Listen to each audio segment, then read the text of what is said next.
네, 방금 소개받은 연구재단 윤리정책팀장입니다. 한국연구재단이 1년 동안 집행하고 있는 예산이 8조 원에 육박하고 있고요.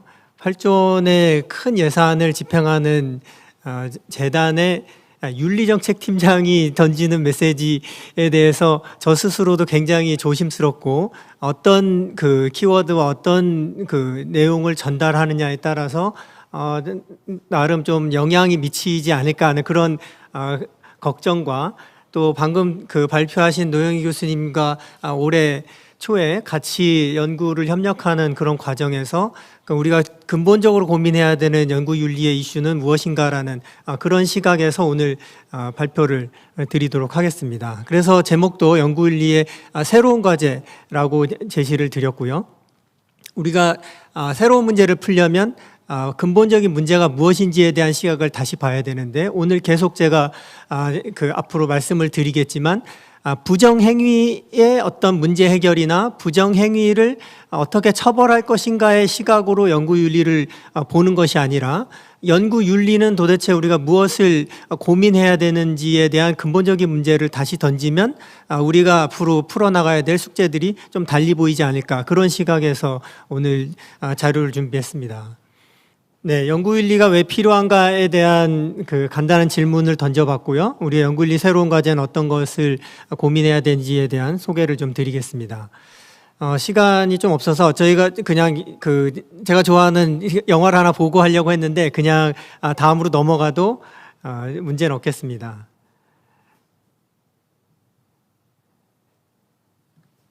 네, 저희가 올해 발간한 책의 그 챕터 제목 중에 하나인데, 빌런과 히어로가 쌍둥이다라는 이런 메시지가 그 책에서 소개되고 있습니다. 우리가 과학기술을 발달시키고 새로운 문제를 계속 품과 동시에 인류의 문제에 대해서 같이 고민을 해야 되는 이런 그 딜레마에 계속 빠지게 되는데요. 마찬가지로 연구 업적 평가를 얘기할 걸 떠나서 우리가 연구한 결과를 퍼블리시 하는 거에 대한 고민을 하는데, 이게 바로 업적 평가로 이어지면 많이 출판해야 된다라는 이런 압박감이 생기게 되는 거죠. 여기에서 또 다른 고민거리가 있게 되는 거고요. 우리가 앞서 말씀드린 대로 부정행위에 대한 고민을 하게 되는데, 나쁜 약을 만드는 것이 더 중요한 건지, 아픈 사람한테 낫지 않게 하는 약을 만드는 게 더 그 문제인지, 이런 질문에서부터 그 연구윤리에 대한 시각을 좀 다르게 볼 수 있지 않을까 해서 이런 그 슬라이드를 잠깐 한번 소개해 드렸고요. 올해 저희가 조사한 대학 전체 대학의 연구 윤리 활동에 대한 실태 조사 결과를 보면, 표에서 보시는 바와 같이 표절과 부당 저자 표시가 가장 많은 그 부정행위로 보고되고 있지만, 위조와 변조와 관련된 통계 수치가 계속 유지가 되고 있고, 최근 6년간의 통계를 보시면 여전히 작년 재작년에 부당 저자 표시가 좀 통계가 압도적으로 높은 것은 미성년 저자와 관련된 전수조사 때문에 일시적인 통계가 이렇게 많이 보여진 것인데요. 제가 이 장표에서 얘기하고 싶은 것은, 위조와 변조가 과거 3년 전에 비해서 상대적으로 증가한 비율을 한번 보시면 좋겠다라는 그 의미로 이 표를 잠깐 보여드리는 겁니다. 또 흥미로운 논문의 결과를 잠깐 소개해 드릴 텐데요. 철회된 논문들의 특징을 한번 비교를 해봤더니, 임팩트 팩터가 상당히 높은 저널은 위조 변조가 많고, 임팩트 팩터가 낮은 저널은 표절과 중복 게재가 많다. 무슨 얘기 할 건지 약간 예상은 하시겠죠? 그러니까 분야의 특성이 반영이 됐을 것으로 예상이 되고, 또 한편으로는 연구의 질적 수준을 반영한다고 하는 임팩트 팩터라고 한다면, 임팩트 팩터가 높다고 해서 부정행위가 없는, 그러니까 우리가 아주 우수한 연구자라고 해서 부정행위가 없지 않다라는 것도 여기서 얘기할 수 있는 거죠. 또 연구윤리가 그러면 왜 필요한지에 대한 슬라이드를 잠깐 보여드릴 텐데, 제가 올해 새로 팀에 오면서 연구윤리 강사 과정을 들었는데, 대학연구윤리협의회 회장님께서 던진 흥미로운 자료가 있습니다. 왜 연구윤리가 필요한지에 대해서 연구 자체에 수반되는 특성을 이야기하셨고, 연구 결과가 어떻게 활용되는지에 대한 얘기를 하시는 거예요. 우리가 지적 성취욕이나 정신적 우월감 같은 연구 자체에 수반되는 특성과 동시에 취직, 승진, 연구비 확보와 관련된 연구 결과 활용 측면이 그 연구에 내재되어 있는 그 중요한 특징인데, 그릇된 욕심이 이것을 과욕으로 연구 부정행위를 유도한다, 이런 그 이야기를 하심과 동시에 최근 과학기술의 발전과 과학 자체의 개념, 또 연구하는 방식의 변화, 그리고 연구 대상의 변화, 또 연구 대상자에 대한 그 보호, 또 연구비가 많아지는 것에 따른 그 경쟁, 또 수주의 어려움, 뭐 이런 것들이 결국엔 연구 업적에 대한 압박으로 돌아오고 이것이 연구 부정행위를 유도한다라는 이런 그 메시지를 던지시는 거죠.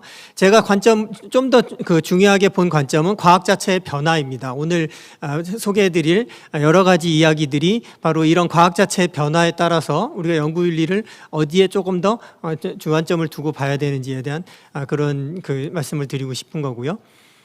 네이처에서 우리 비극적인 연구 부정행위에 빠질 수 있는 함정에 대한 그 흥미로운 그 논문을 그 제시를 했는데요. 뭐 다 소개해드리기엔 좀 그렇고요. 우리가 왜 연구 부정행위 빠지는지에 대한 몇 개 키워드를 소개해드리면, 처음에 몇 개 데이터만 수정하면 이건 큰 문제가 없을 거야, 이런 데서 오는 자기 합리화, 이런 것들이 문제가 되고요. 또 권위의 압박을 받는 거죠. 그 우리 그룹 또는 우리 선생님이 주는 어떤 프레스, 뭐 또는 뭐 그런 과정에서 오는 저자 표기의 부당함, 뭐 이런 것들이 있고, 내가 너무 열심히 했기 때문에 약간 그 아쉬운 거죠. 뭐 이런 것들이 그 부정행위를 유도하게 되는 거고요. 그리고 처음에는 실수 또는 한 번 했는데 이게 점점 그 강화되는 뭐 이런 현상이 벌어지는 거죠. 제가 드리고 싶은 가장 큰 문제는 바로 어리석은 시스템이에요.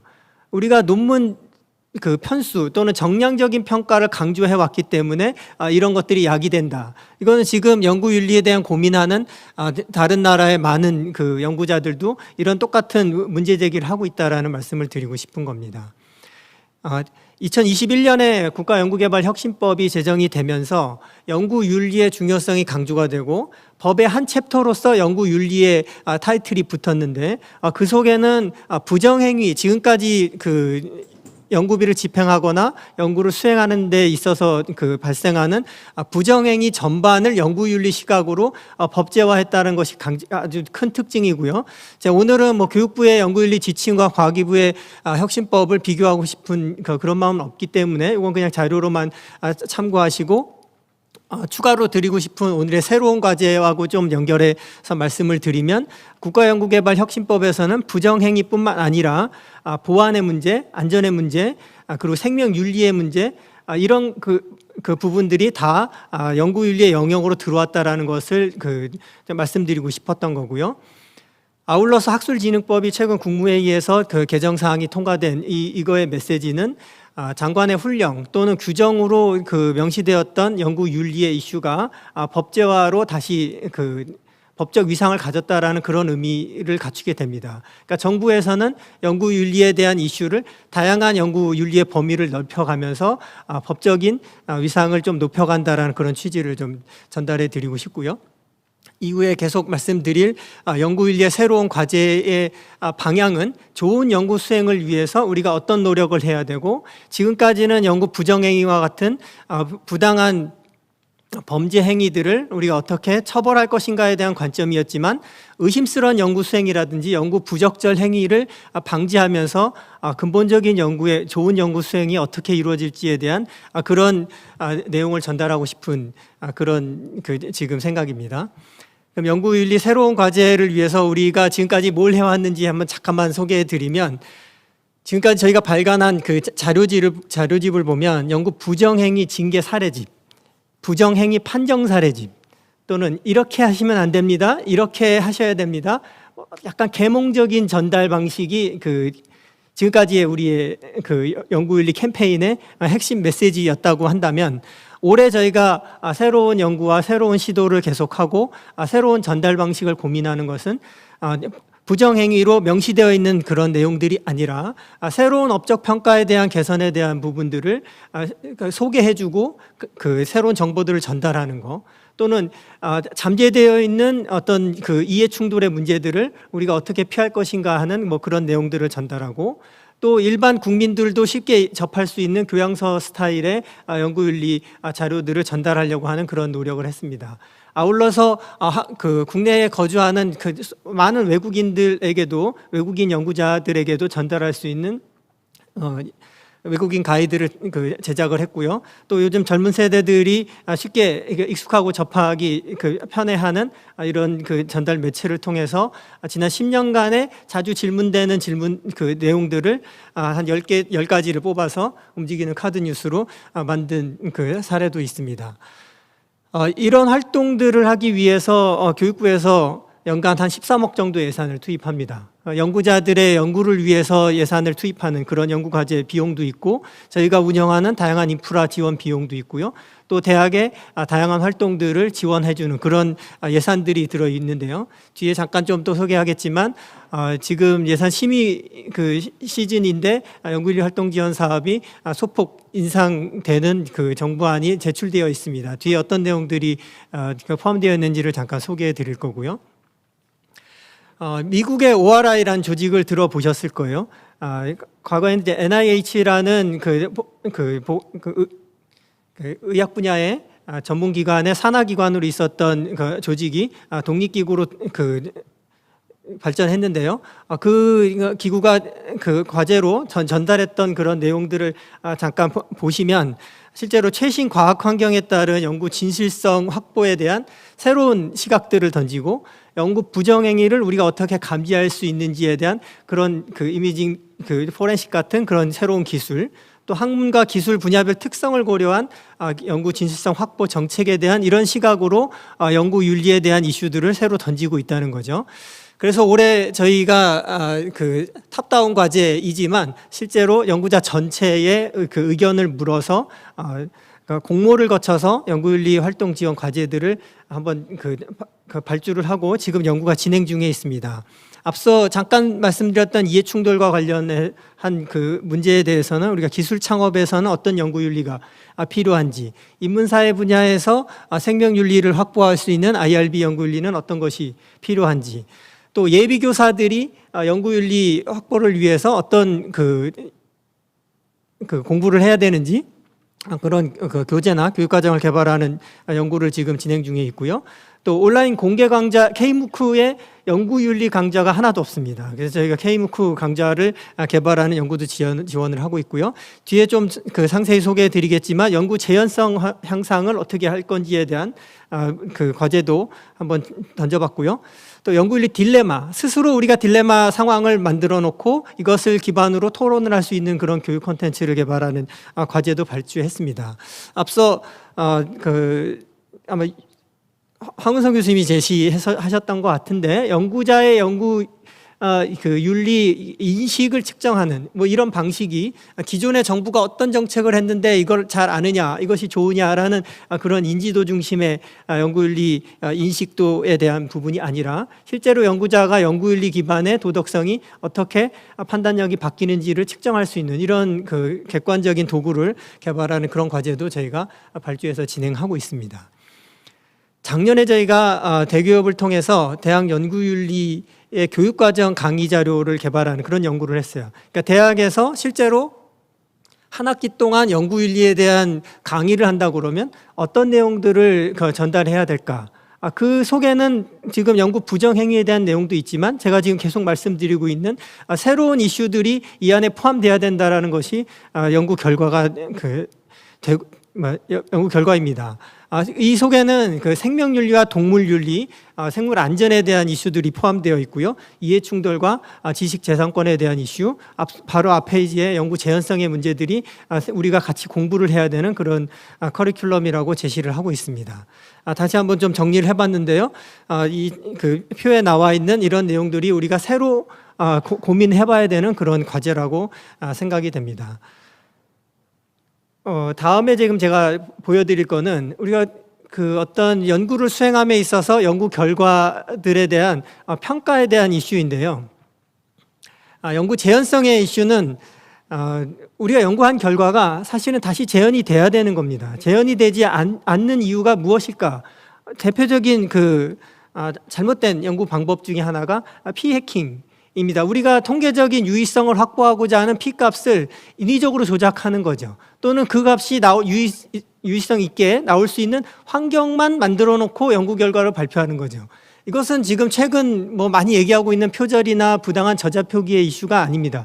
이 부분은 그냥 자연스럽게 출판될 수 있고 심사에서도 문제 걸릴 수가 없어요. 그렇지만 재현되지 않는 거죠. 앞서 말씀드린 대로 아픈 환자를 위해서 만든 약이 치료가 안 되는 거죠. 이거는 죽이는 거나 똑같은 거죠. 그러니까 재현되지 않는 연구가 굉장히 문제라는 그런 그 의식에서 연구 재현성 이슈를 잠깐 던져봤고요.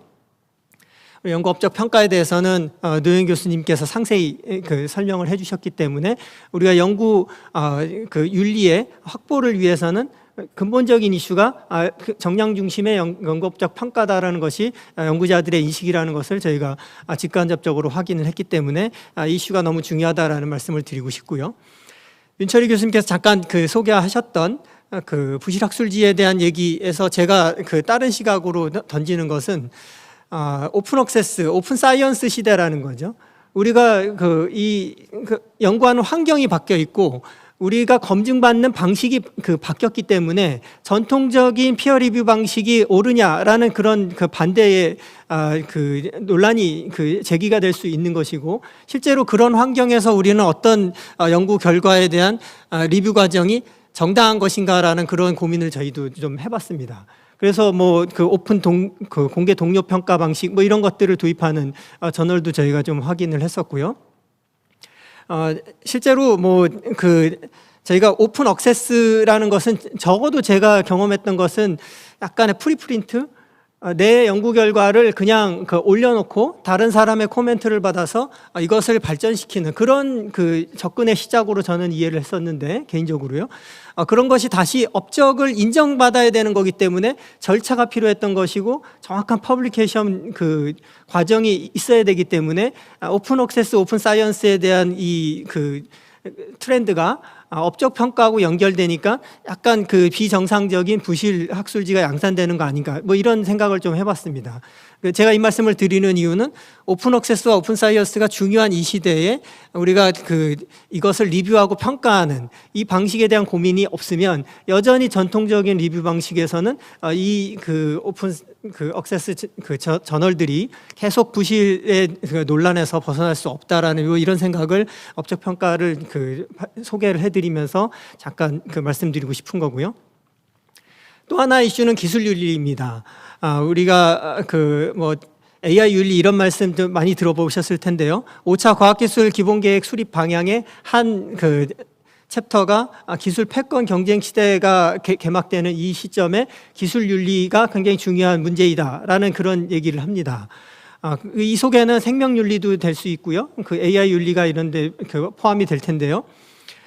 뒤에 있는 AI 윤리를 먼저 말씀을 드리면, 우리가 인공지능에 대한 개발 과정에서 어떤 알고리즘을 중요하게 다뤄야 되는지에 대한 그런 문제도 있지만, AI가 만든 새로운 이론에 대해서는 우리 어떻게 고민해야 되는지 이런 것들도 연구 윤리의 영역이다라는 판단이 됩니다.